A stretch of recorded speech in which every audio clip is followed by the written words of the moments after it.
de Don Charles Poulet, Histoire de l'Église, l'Antiquité, chapitre 4, les témoins traditionnels, les pères apostoliques.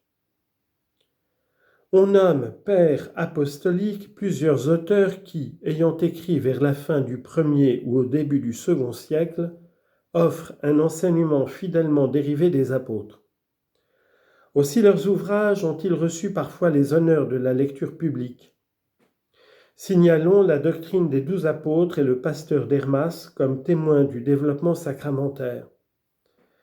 La lettre de saint Clément romain, de saint Ignace comme témoin de la hiérarchie. Premièrement, les témoins du développement sacramentaire, la didaché et le pasteur. La didaché ou doctrine des 12 apôtres, en grec didaché ton apostolon, fut découverte en 1873 dans la bibliothèque de l'Hospice du Saint-Sépulcre à Constantinople par Philothéos Briennios, métropolite de Nicomédie.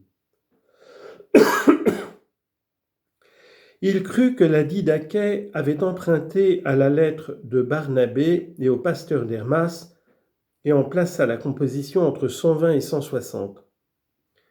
C'est au contraire la lettre de Barnabé qui a emprunté à la didaché, dont l'origine remonte en conséquence jusqu'à 80 ou 90.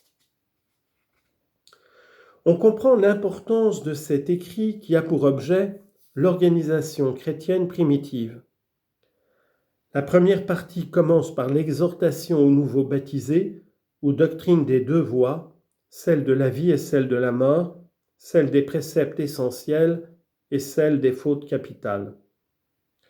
On y traite aussi du baptême, du jeûne, de la prière, de l'Eucharistie et des formules qui s'y rattachent.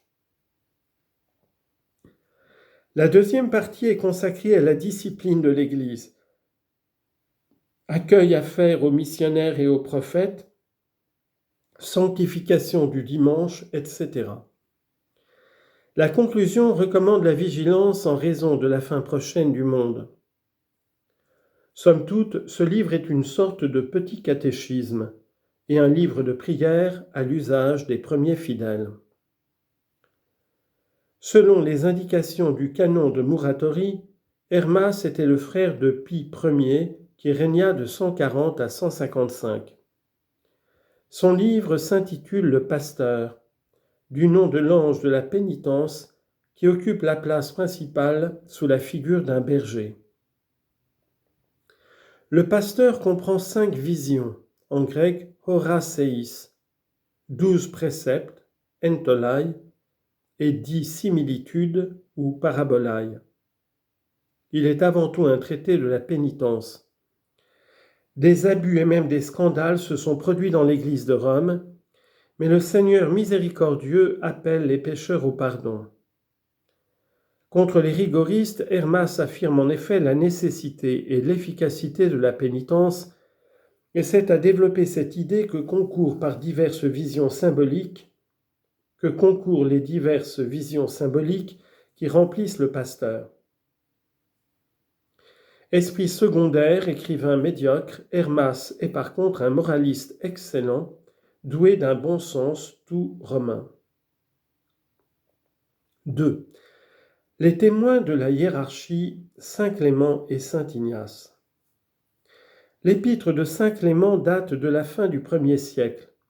Son but est de rappeler les Corinthiens à l'obéissance envers l'autorité ecclésiastique locale. Écrite suivant l'usage primitif au nom de l'Église romaine entière, elle n'en émane pas moins du pape Clément en personne, selon le témoignage de la tradition. L'auteur oppose d'abord à l'ancienne prospérité de Corinthe le misérable état où l'a réduite le schisme. En vue de ramener le calme, il rappelle aux fidèles la fuite de la jalousie, la pratique des vertus chrétiennes, notamment l'humilité et la soumission. Telle est la matière de la première partie. Dans la seconde, saint Clément pénètre au cœur du sujet. Il établit que la hiérarchie ecclésiastique est d'institution divine et qu'à son endroit l'obéissance est de stricts préceptes. Cette lettre pontificale jouit d'une si grande autorité qu'on la trouve transcrite à la suite des épîtres des apôtres dans plusieurs manuscrits très anciens de la Sainte Écriture. Pareil succès explique l'éclosion de toute une littérature pseudo-clémentine. Le plus ancien de ses écrits, la deuxième épître de saint Clément, est en réalité non une lettre mais une homélie. Comme elle offre certains traits de ressemblance avec le pasteur, on l'a souvent datée de la même époque. L'auteur rappelle aux fidèles la pratique des bonnes œuvres et de la pénitence en raison de la parousie prochaine. Citons encore les 2 lettres ad Virgines qui contiennent un éloge de la virginité et prohibent la cohabitation des clercs avec les femmes. Leur composition daterait du IIIe ou même du IVe siècle. Ces écrits pseudo-clémentins n'en demeurent pas moins très vénérables et eurent parfois les honneurs de la lecture à l'Église. Pendant son voyage à Rome, où il devait être livré aux bêtes, saint Ignace martyr composa 7 lettres. Les unes adressées aux communautés d'Éphèse, de Magnésie, de Tralles et de Rome furent écrites à Smyrne. Les autres, destinées à l'église de Philadelphie, à celle de Smyrne et à saint Polycarpe, sont datées de Troas.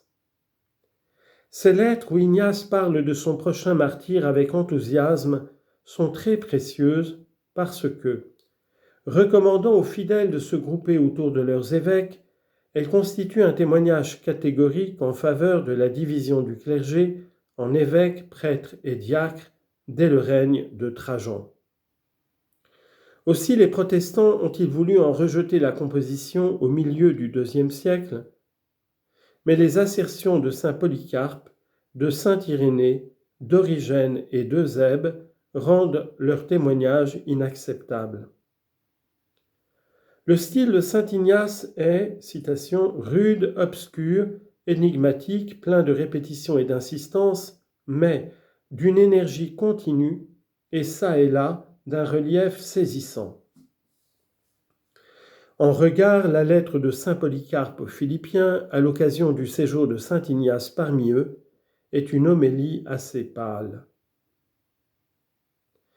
Il faut rattacher aux pères apostoliques 2 auteurs de moindre importance, le pseudo-Barnabé et Papias.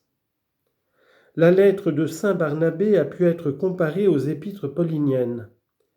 Écrivant à une communauté chrétienne menacée par l'influence des judaïsants, l'auteur prononce un réquisitoire passionné contre les observances pharisaïques désormais périmées. Probablement rédigé à Alexandrie, cet écrit remonterait à la fin du 1er ou au début du 2e siècle. Les explications des discours du Seigneur eurent pour auteur Papias, évêque de Hiérapolis en Phrygie, dans la première moitié du IIe siècle. Il ne nous en reste que de minimes fragments semblant révéler un premier essai d'exégèse appliqué à l'Évangile. On y trouve d'importants témoignages sur la valeur de la tradition orale et sur la rédaction des évangiles de saint Matthieu et de saint Marc.